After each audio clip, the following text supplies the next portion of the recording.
I'm going to ask Dr. Maxwell Okoth to come and give us his preparation for us investing into the healthcare in Africa. As we all know, healthcare is still a big challenge to us in Africa. And most unfortunately, we are having this event here, and the health ministry is organizing another event on the other corner, which I thought it was something that we should have done together. Um, I mean, we are spending double money, but it's okay. This is how it meant to happen, But I'm sure that with the story of this young doctor that is coming, very inspiring story. We met in 2019, and since then we connected, and really his story is amazing. Story is amazing, and he will share part of it, and I think he will go into what he has prepared for us. So can we put our hands together for Dr. Okoth? Thank you, Pastor Elvis. Good morning, everyone.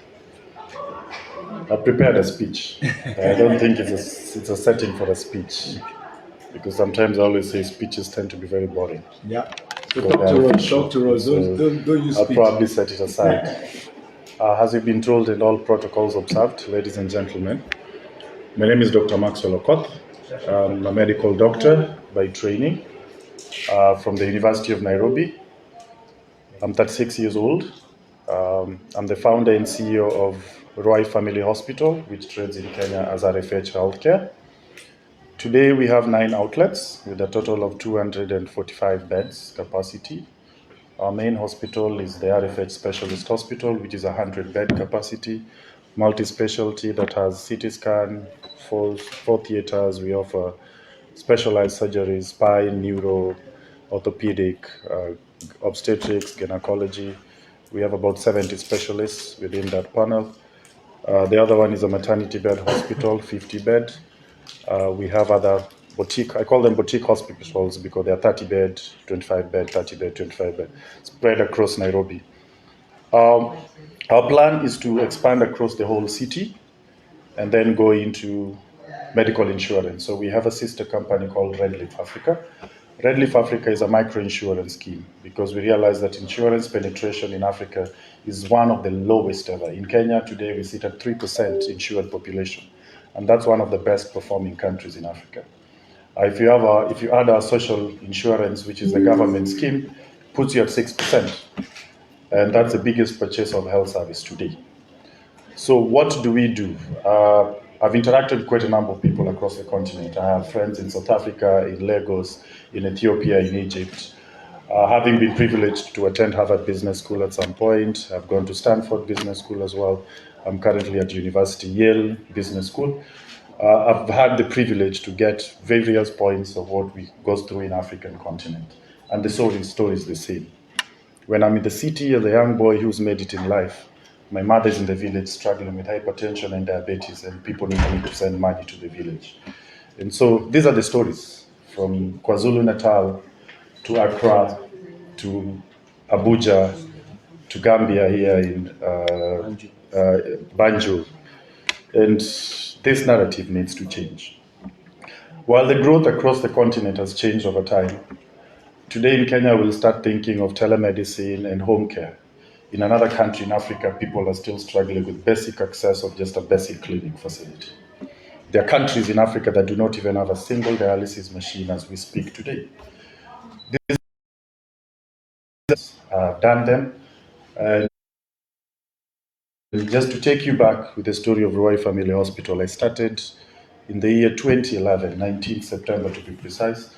I just graduated from my university. I was a medical intern in a government institution called Kiambu District Hospital, which is next to Nairobi. By Kenyan standards, about 5 million Kenyan shillings. That's about 50,000 US dollars. Not a lot of money. I think our politicians use much more than that for their convoys. And our politicians are some of the most wealthy people around the world. So if we had the real conviction to change the healthcare of our population, it would be very fair. But are we going to wait and look up to the politicians to do this? No. The people seated here today are the people who will change the narrative. From the story of this young boy who took up his money and borrowed his mother the capital, because my mother had just lost its job. He used to work for Barclays Bank then, and Barclays Bank was downsizing and saying we can employ younger Africans and pay them a third of what we are paying those who've stayed in the system long enough. And she trusted me with her money, $3,000, that's 300,000 Kenya shillings there. Money that we have grown over time to a balance sheet of tens of millions of dollars. We currently started with 3 employees. We have employees of 700 employees today permanently, and we have another almost 200 on the page. So what have we done in short? We have changed livelihoods. We have offered employment opportunities to our people. We have suppliers who depend on the institution of 120 suppliers today, but that's not the main thing. We have made access to healthcare there, and over and above, we have made it affordable. We do a cesarean section at $300 when private hospitals do it at $3,000. So at a ratio of a tenth, we are doing the same service with the same doctors who went to the same university, same equipment that the big hospitals where they buy them is where we buy it from, and we do not take a shortcut. The future of Africa is in our own hands. It's not in anyone else's hands. Who would have believed that an African would own a business 100%, a business that buys Hitachi CT scan brand new from Japan? Things are just, they're dreams in the African continent. And so as you sit here today, to the young people who are here, may I tell you that it's possible, it can be done. I wish the video was here. We started from a small 2-bedroom apartment where the sitting room was a reception, 1 bedroom was a consultation room, the other bedroom was a nursing station, the kitchen was the laboratory, and we had a shared toilet. Over time today, as I've told you, we have 9 outlets. We're opening our 10th outlet. We have a micro-insurance scheme that currently has about 3,500 people depending on it. We have a pharmaceutical distributorship business that distributes within our own network and also sells to other networks. These are businesses that give food to people, puts food on the table, but the main thing is it makes the biggest thing that makes African families poor get that service. And so as we discuss what is the future of investing in healthcare, it is not rocket science. It's like today we sit down and ask ourselves, how do the Chinese and the people in Taiwan and everyone fix this phone? Until you go to China and realize it's actually not rocket science. It's just assembly of molded products through 3D printing, and they're put together, of course, with the chips and all those things put together, and we produce a phone. And so we should get out of this concept that we are children of a lesser God and we cannot do it. We need to start believing that we can actually do it and have our own narrative defined. The only market left in the world today is African. Let no one lie to you. And any African today who positions himself will be one of the richest people in the world if wealth is what drives you. But for me, I always say wealth is secondary. For me, it's the impact that you produce across you that defines who you are. I always say it's not what I have, but what I do that defines my kingdom. Wealth follows, and you one day own a private jet and own a helicopter, and it doesn't move you because those are things for convenience. So today, I was driving into Gambia from the airport. I met a very good gentleman who has been helping me around. He got me a very nice barber who gave me this nice haircut.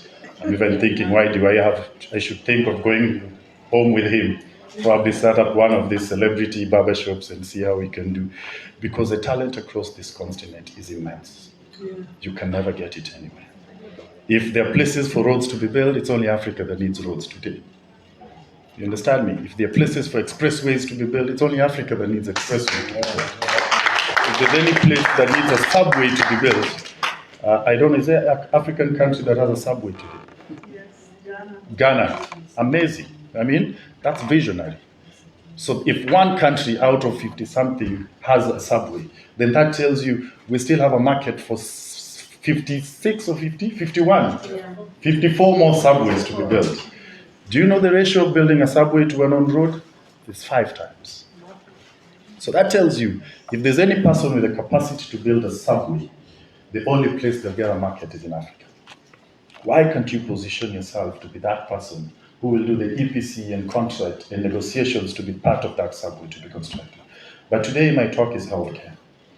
Yesterday I had the chance to just drive around Banjul and see what options are here, and I saw a private hospital over there, I saw a number of clinics here and there. And it's we have a lot. It's a virgin market, if you ask me. A dental chair from China. China is a market. For now, we will have to impress them, because that's where it comes from until we put our house in order and start making our own. But a dental chair with a compressor from China, for example, is about 700,000 shillings. That's 77,000 US dollars. The number of people with oral health problems in Africa today, if I was to get you the statistics, you will not believe.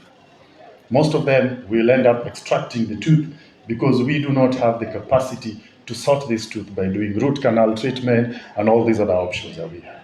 So we end up having people without teeth, and they also have problems on nutrition and eating, and you see how it becomes a cascade of things going south. That's one thing. A dialysis machine is 700,000. That's 7,000 US dollars again. One dialysis machine.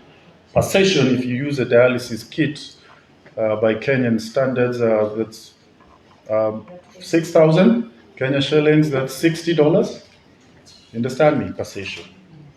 And these are things that, worst case scenario, if you're in a very resource limited place, there are things which can be recycled. As we don't recycle them, we dispose them. And this is what defines whether we live for our parents to see our grandchildren or not.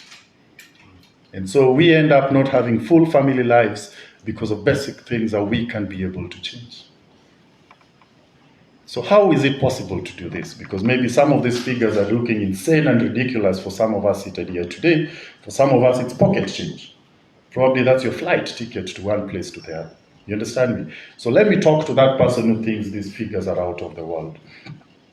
I always say you plant a seed. From the seed of a mustard seed, it grows to become the biggest tree you ever see.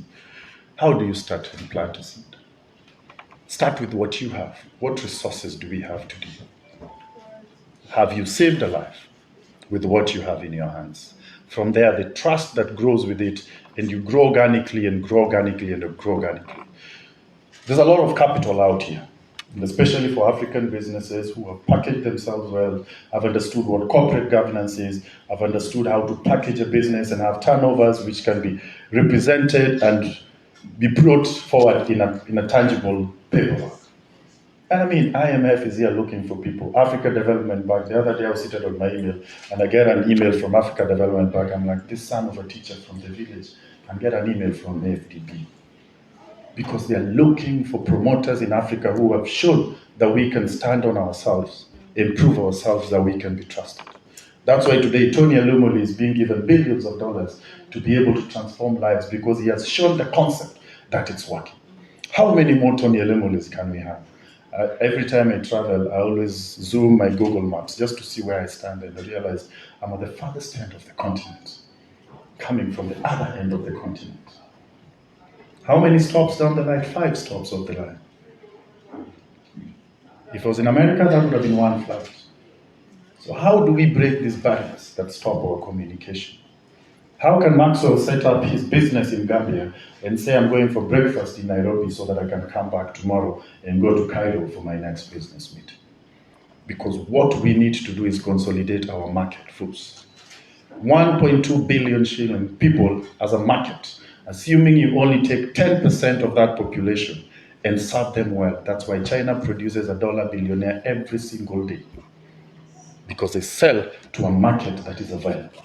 That's why India, where it sits, is growing at a very rapid way. So India has positioned itself in healthcare. Why? They train lots of medical personnel. And so demand and supply, if we have 1,000,001 nurses today, the cost of nursing care goes down. But where are we? Where are we in Africa? We impoverish ourselves. While in Nairobi, there's a time we only had 5 neurosurgeons. There are countries in this continent that don't even have a single neurosurgeon in a region with 5 countries. So if you get this one neurosurgeon, they'll start feeling like a second god, and they'll charge an arm and a leg to bring back their return on investment. So we need to work so hard and start bringing colleges and institutions that train our people so that we have numbers of people and human resource for healthcare services. That is the first pillar we need to sort. After that is pharmaceutical products. That's the biggest input that comes in after real estate. India produces some of these things. Pakistan does it the same. Do you want to tell me we can't just have a mixer that mixes syrups for cough syrup? If you walk into a pharmaceutical manufacturing company, you will be shocked. It is the simplest thing to do. It is a mixer put you plug it in. It's a contents that you put. What are the active contents and the AMIs and APIs that are put in together? And so those are things we need to start thinking and breaking them down. But over and above it, it's how do we expose our people and our children to see the world and know that these things can be done. You understand? I'll get to the question. So we also need to expose our society so that we don't see a television and think it's rocket science. We don't see a projector and think it's miracle. We don't see a phone and people start thinking this is juju. And that's why when people die in Africa for the longest time, we thought they've been bewitched or that it was cancer and we didn't have the means of diagnosing some of these things. And today, yes, we diagnose, but it's too late to treat. So how do we transform these things? How do we change some of these things? The future starts by changing of our mindset. Once we change our mindset, let's expose our populations to some of these places. If you have the capacity to sponsor the child seated behind you, to just go take a trip to Dubai, for me, that in itself was an eye-opener. Then I went to China and saw a factory. I'm like, okay, these are things we can do. So it starts by changing your mindset. Then after that, now they start dreaming and saying it's possible. Exactly. So when they come here, they see it and realize that making a tarmac road is not something we need to outsource. These are things we can do locally. So that's it. For me, it's okay. We can talk the whole day. But thank you, Pastor, because such sittings changes a lot of things. And I think you ask, why are we here? Somebody will leave and get an idea. Somebody will leave. And most Africans who go to the US, they do home care. And that has been their biggest reserve. You understand? If you get a nurse practitioner in the States, he's a multi-million person. They build apartments back in the village. But they simply do nursing work. Because the other side, the human resource is not available. What is so difficult for us to do the same thing back at home? We might not get the much volumes we need, but we might not get the margins we need, but the volumes are there enough to confirm to you that you can make it. We started by saying, like I told you, we do a cesarean section for $300. I was not motivated by the profit I needed to make. I would have charged $1,500 because people are charging $3,000. But the numbers and the volumes should justify what the outcome looks like. And ladies and gentlemen, I might talk the whole day, but I hope I've motivated you enough to think that we can do it. Thank you.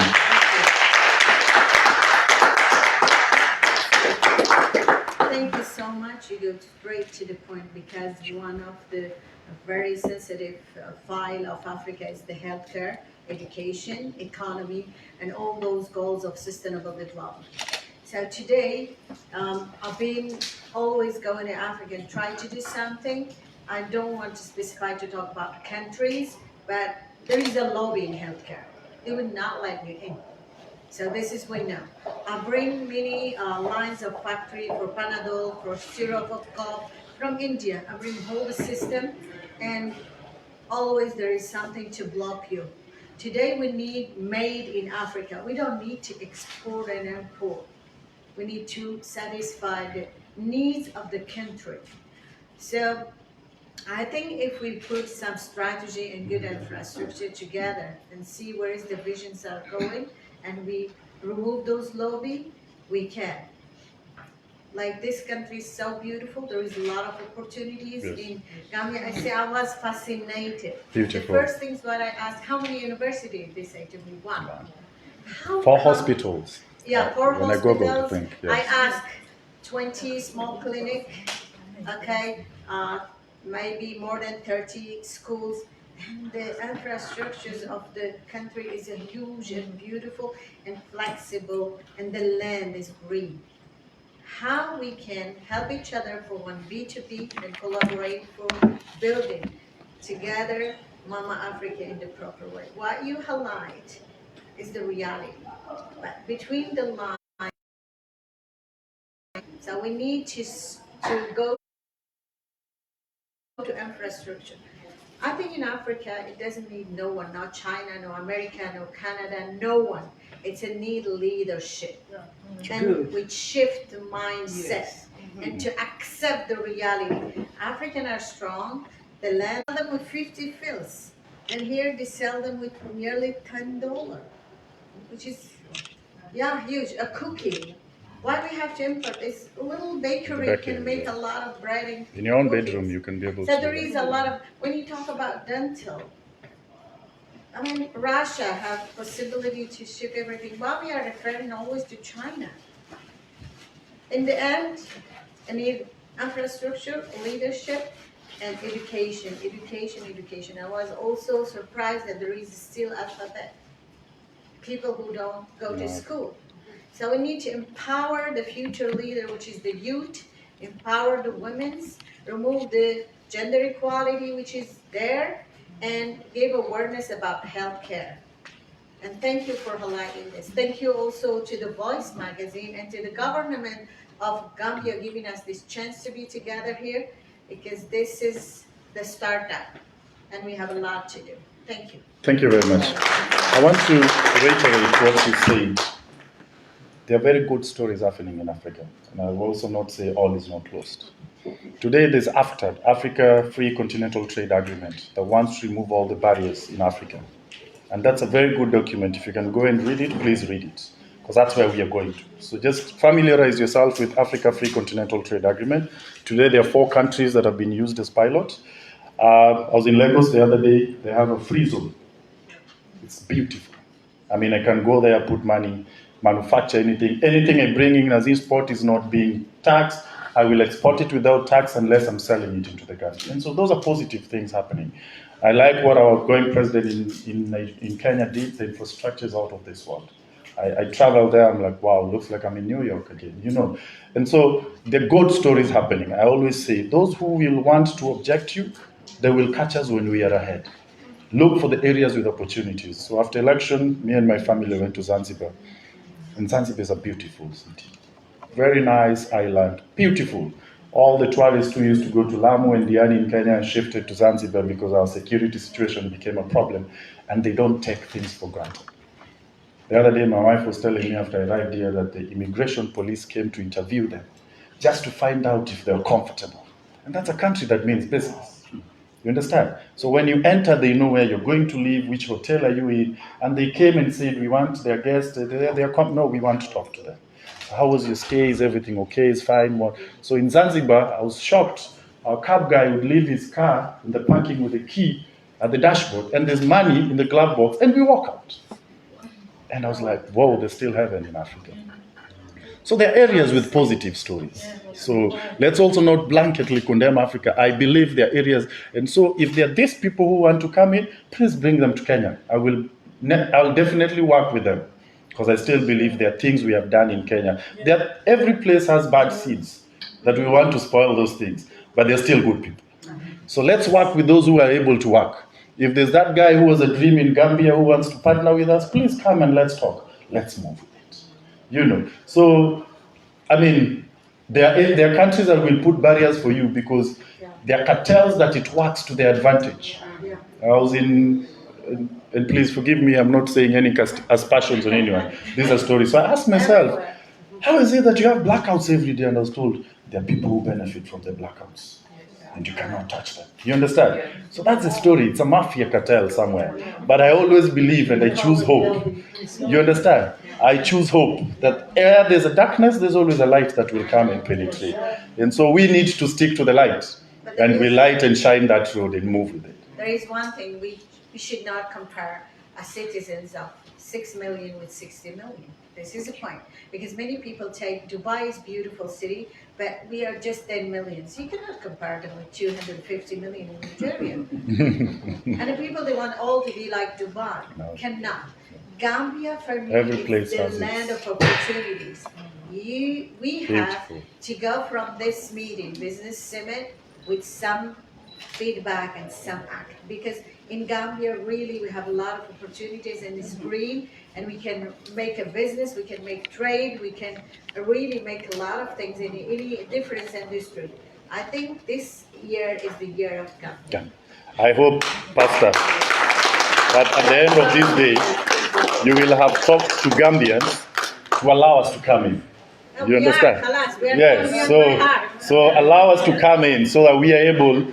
And we are not coming to take over. You know, people usually think we're coming. We are not coming to collaborate. We are coming to collaborate. I have a question for you. Okay, fine. I am so proud when the lady said Yeah. As a doctor, I honor your presence right now because the Gambia, the healthcare system needs you. The healthcare systems need people like you. As I am talking to you right now, I lost my in-law. I lost my husband's sister Sorry. because of the dialysis. You understand?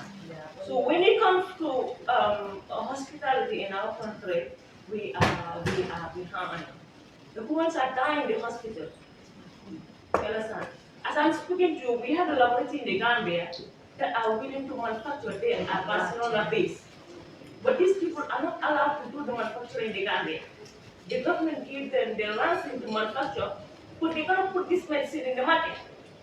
But they are allowing Lebanese to get the medication from other countries to import in the Gambia. And these medications are not being tested. Yeah, so, So, like I said, I really want, if you guys can really collaborate with Gambia in terms of healthcare system, we would really appreciate it. This is why we That's come why we here. are here. that's why we are here. And so, I will not go into the nitty gritties of every